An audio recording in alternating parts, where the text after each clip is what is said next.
Haleluya. Selamat pagi saudara-saudara yang dikasihi oleh Tuhan.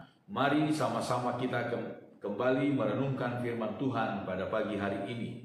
Di dalam kitab Kisah Para Rasul pasal yang ke-7 ayat yang ke-22 firman Tuhan berkata demikian.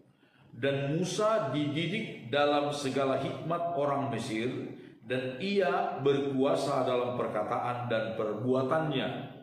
Pada waktu ia berumur 40 tahun, timbullah keinginan dalam hatinya untuk mengunjungi saudara-saudaranya, yaitu orang-orang Israel. Ketika itu, ia melihat seorang dianiaya oleh seorang Mesir.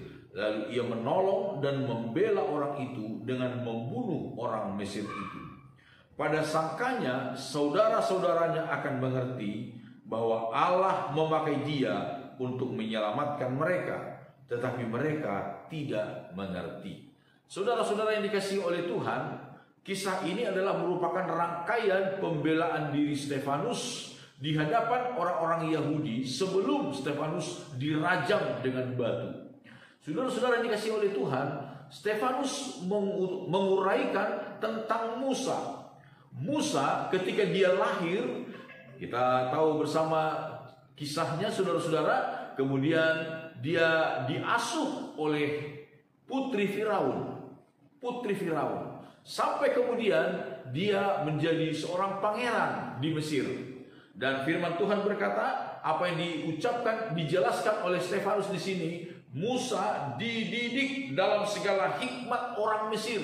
Kepintaran, kepandaian, keahlian orang Mesir dididik kepada Musa, ditanamkan kepada Musa, sehingga Musa sebagai seorang pangeran pada waktu itu dia berkuasa baik dalam perkataan dan perbuatannya. Apa saja yang diucapkan oleh Musa harus dituruti oleh orang-orang Mesir, karena dia seorang pangeran di istana Firaun.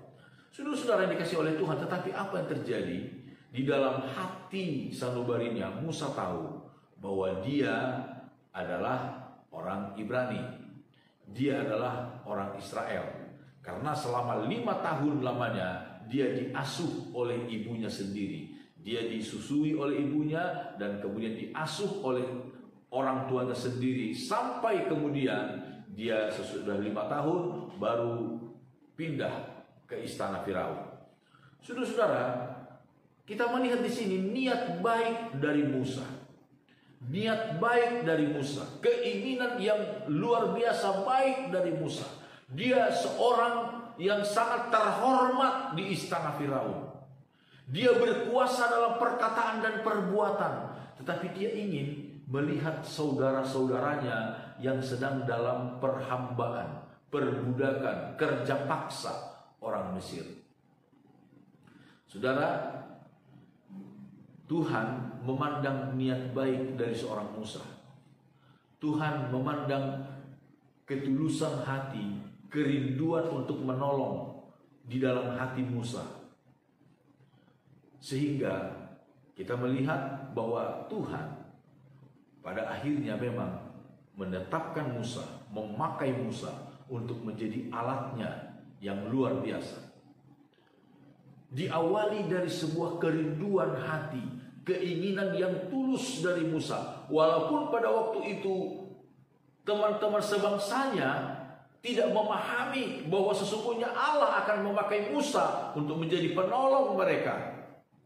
Tidak dipahami, tidak dimengerti, bahkan ditolak oleh teman-teman sebangsanya pada waktu itu. Tetapi Tuhan melihat ketulusan hati, niat baik, niat tulus dari Musa untuk menolong orang-orang sebangsanya. Walaupun dia adalah seorang pangeran yang memiliki kedudukan yang sangat baik di istana Firaun, dia rela meninggalkan semua kenyamanan itu untuk menolong saudara-saudaranya yang sedang tertindas. Saudara, saat ini mungkin kita memiliki niat baik untuk menolong orang dan orang itu kurang memahami niat baik kita. Tidak mengapa.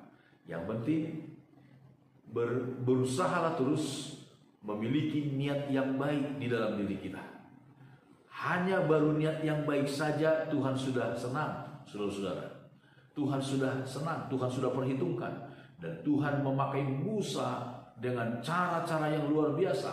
Alkitab berkata, tidak pernah ada nabi yang dipakai oleh Tuhan seperti Musa.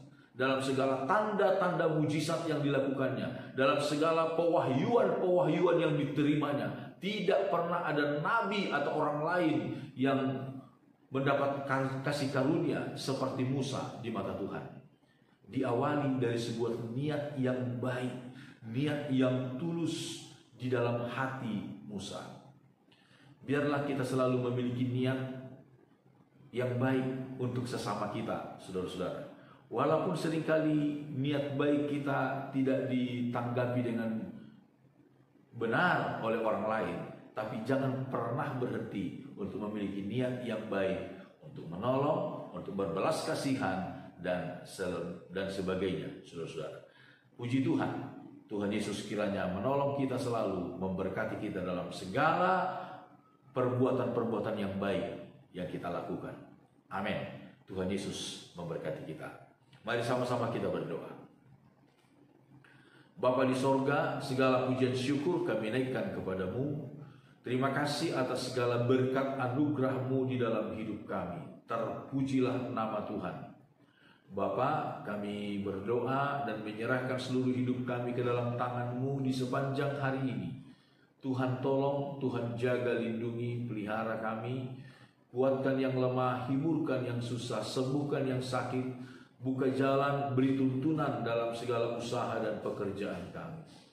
Inilah doa kami Bapa, di dalam nama Tuhan Yesus Kristus. Haleluya. Amin. Selamat pagi saudara-saudara. Immanuel.